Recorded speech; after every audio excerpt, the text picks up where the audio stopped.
Hello and welcome to On Call with the Prairie Doc After Hours. We had many great questions submitted beyond what we could answer during the broadcast portion of our show, so let's get started. 66-year-old male taking proton pump inhibitors like omeprazole, Prilosec, or pantoprazole, or whatever, for years now has stage 3 kidney failure. Is it related? Hard to know. I think it's hard to know. I would guess probably not, to be honest.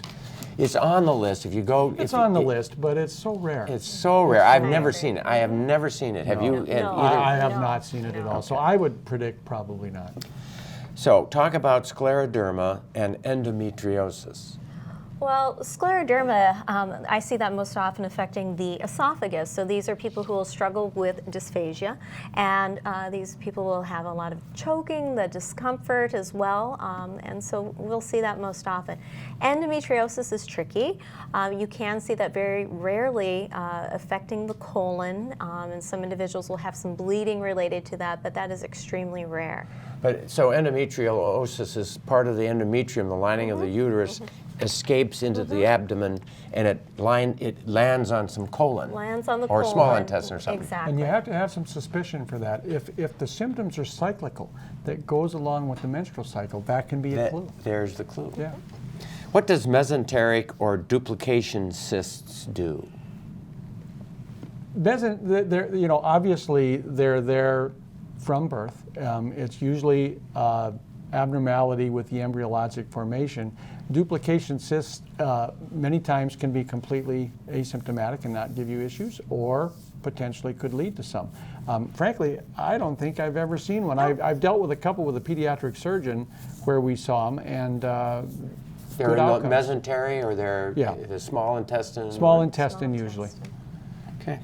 Discuss fatty liver disease not related to alcohol. So NAFLD, non-alcoholic fatty liver disease, unfortunately is becoming extremely common as America becomes obese. Exactly.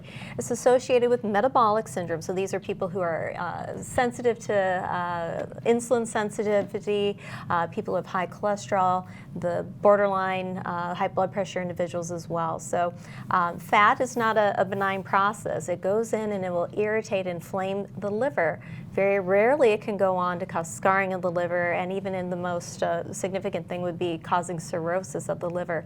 Unfortunately, we are seeing cirrhosis on the rise from non-alcoholic fatty liver disease. So and then that can also go on to cancer of the absolutely. liver. So this is a big deal. And again, if your physician tells you, oh, your liver tests are up a little bit, I think it's fatty liver disease, this is a wake-up call. Your weight is affecting your liver now as well. You need to lose weight. In the United States, the leading indication for liver transplantation historically has been hepatitis C.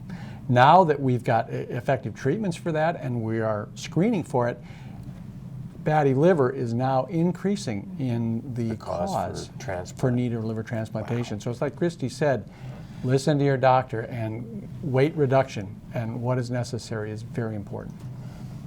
Has had diarrhea for about a month and a half. Been taking Imodium and other anti-diarrhea drugs, and they don't seem to be helping. What should he do to help solidify his bowels? He already has a high-fiber diet. If it's been a month and a half and this individual is not responding to medication, should be investigated. It may be nothing. Depending on when it came on in terms of the age of the caller or that's asking the question, it could be something more significant, should be investigated before you try any more conservative treatments. Right. Would you say, it depends upon their age. It really does. Yeah, a colonoscopy, though, is what I'm thinking. Even if they're young, it could be ulcerative colitis, Crohn's disease, one of those things. Or it could be cancer. It could be C. diff in someone that had antibiotics at some point in time or was exposed. How many months before can a person have C. diff? Oh, you can have exposure to antibiotics like up to 8 weeks prior to 2 months onset. So people think, well, I took those 2 months ago. Still could be. All right. When they do a colonoscopy, do they take all the polyps out or snip part of it out? And if so, do they grow back? So you definitely try to remove all of the polyp as best and safely as possible. Right. So yes, there's everyone's effort is to remove the polyp.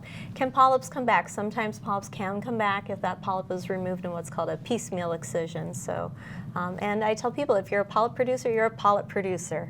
So that's why we need to do a sooner colonoscopy than if Exactly. you didn't have any polyps. Yeah, and many times, like Christy said, if you don't remove it completely, it can grow back.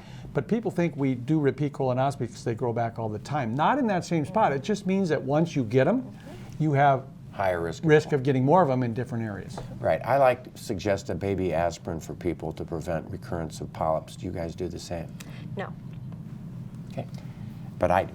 It's risk-benefit. There's been shown to be some benefit, but you have to weigh that with all the other ugly complications that potentially can occur with aspirin. I also like the idea that that if you are 50 or older, there is some data to support its use in protecting clotting problems, because clotting occurring Yes. for heart disease and Oh, yeah. strokes and so forth. Absolutely. Absolutely.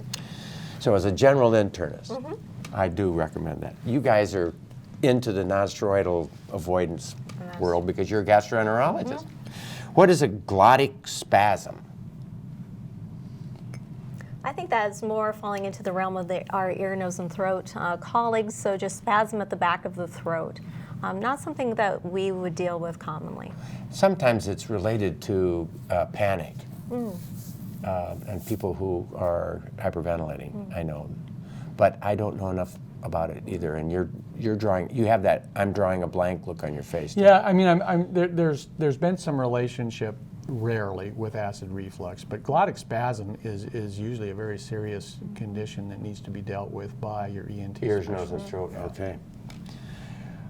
Discuss new procedure to tighten stomach sphincter to prevent GERD. What about surgery to prevent gastroesophageal reflux disease? Surgery can be very effective, but our medications are so effective that you have to carefully select who is going to have this surgery, because it's a wonderful thing in the properly selected people, but we also know that these surgeries, over time, that muscle can relax again or it can slip, and you're right back to where you were before. There are some new techniques where there's magnetic beads that are placed across the esophagus, that sphincter muscle, and all of these efforts are to try to tighten that sphincter muscle so that acid reflux can occur.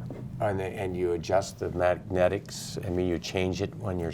No, I think it's more of just a one-time. It's a one-time thing. Oh, and the magnetic beads draw it together, Yes, but then and then the gentle force of food through. We'll open them up. Okay. Well, that's it for tonight. I think we have finished our questions. Thank you for joining us. And on our website, we appreciate all of your questions and the opportunity to answer them. So until next time, from all of us at On Call with the Prairie Doc, stay healthy out there, people.